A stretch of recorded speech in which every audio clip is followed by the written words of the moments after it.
प्रत्येकाला सुंदर दिसणं हे आवडतं, पण प्रत्येकाचं सौंदर्य हे फक्त त्याच्या केसांमध्ये असतं. अगर त्याची केस दाट, स्ट्रॉंग आणि लांब त्याचबरोबर काळे असतील तर त्याची पर्सनॅलिटी जी आहे ना खूप अट्रॅक्टिव्ह दिसते. यदि आपल्याला आकर्षित व्यक्तिमत्व हवं तर केस आपली घनदाट असायला पाहिजेत, असं हे प्रत्येकाचं माइंडसेट आहे. पण ते खरंसुद्धा आहे. तर चला मैत्रिणींनो, आपण पण कशाला माघारी राहावं, आपण पण आपल्या केसांना छानपैकी स्ट्रॉंग आणि काळे आणि एकदम आपली जी वेणी आहे ती एकदम जाडसर होणार, ते पण ह्या फक्त पाण्याने. चला मग हे बनवायचं कसं बघूया. किचनमध्ये यायचं आहे, गॅसचा फ्लेम ऑन करायचं, त्यावर एक पॅन ठेवायचं.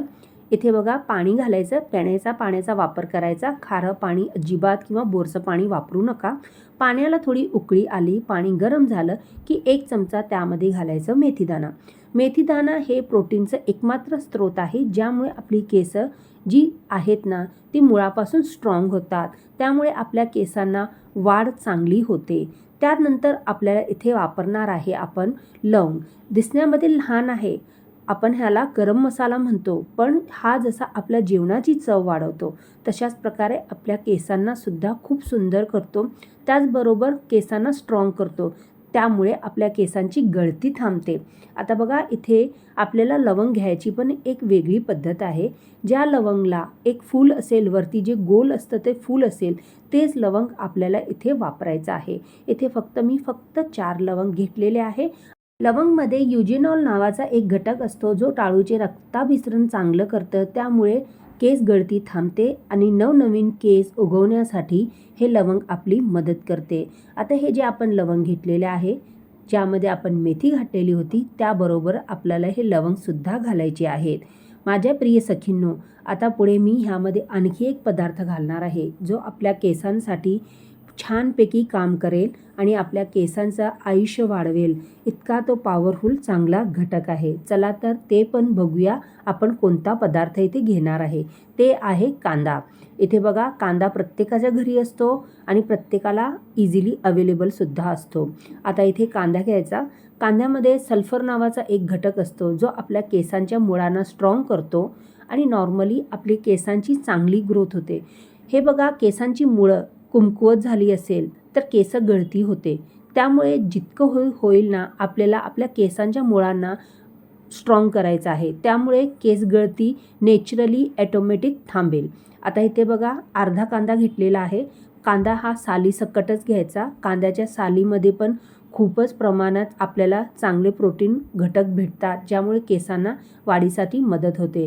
रफली इथं कांदा कट करून घ्यायचा सालीसकट. आता हा कांदा जो कट केलेला आहे, आता त्याचा पण वापर आपल्याला कसा करायचा आहे ते पण आपण बघूया. आपण जे पदार्थ वापरलेले आहेत ते आपल्याला किचनमध्ये इझिली मिळतात, त्यामुळे हे सिरम बनवणं खूप सोपं आहे. स्पेशली तुम्हाला बाहेर जाऊन काही नवीन पदार्थ आणायची गरज लागणार नाही, त्यामुळे तुम्ही एकदा तरी हा नक्की सिरम बनवू शकता. आता हे बघा, कांदा पण ह्यामध्येच आपण मिक्स केलेला आहे आणि छानपैकी सगळे पदार्थ आपल्याला शिजवून घ्यायचे आहेत.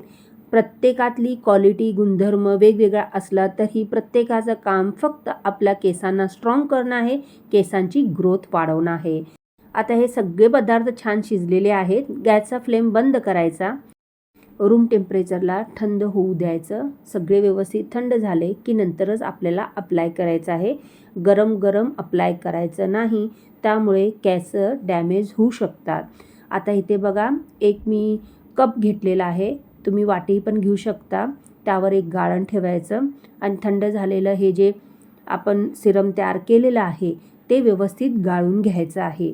आता हे बघा, गाळून घेतल्यानंतर हे जे सिरम आहे तुम्ही आहे तसं अप्लाय करू शकता. पण तुमची केस खूप रफ ड्राय असतील आणि तुमच्या केसांना मॉइश्चर कमी झालेलं असेल तर तुम्ही ह्यामध्ये खोबरेल तेलाचा वापर करू शकता किंवा विटॅमिन ई कॅप्सूल पण घालू शकता. अगर तुमची केस सिल्की आहेत, शाईन आहे, केसांना पण वाढ कमी आहे, पातळ आहे, तर ते तुम्ही असंच अप्लाय करू शकता. पण आज मी तुम्हाला रोजमेरी एसेन्स ह्यामध्ये वापर करून दाखवणार आहे. रोजमेरी एसेन्स हे केसांच्या वाढीसाठी खूप चांगलं असतं आणि रोजमेरीचे गुणधर्म पण चांगले आहेत, जे आपल्या केसांना खूप फायदेशीर ठरतात. इथे बघा मी तुम्हाला रोजमेरीच्या व्यतिरिक्त पण ऑप्शन सांगितलेले आहेत. अगर तुमच्याकडे नसेल तर काही प्रॉब्लेम नाही. जसं मी तुम्हाला आताच सांगितलेलं आहे, कोकोनट ऑइल वापरा किंवा विटॅमिन ई कॅप्सूल पण वापरू शकता. आता हे सिरम तयार झालेलं आहे. सर्वप्रथम केस व्यवस्थित विंचरून घ्यायची. नंतर हे सिरम पाटिंग करत प्रत्येक केसाच्या मुळाला लावायचं. अगर तुमच्याकडे स्प्रे असेल तर खूपच चांगलं, आणि अगर स्प्रे नाही आहे तर तुम्ही इथे कापसाच्या बोळाचा वापर करून पूर्ण केसांना हे सिरम अप्लाय करू शकता. मग हा तुम्हाला घरगुती उपाय कसा वाटला नक्की कमेंट करा. भेटूया अशाच प्रकारच्या उपयोगी व्हिडिओमध्ये.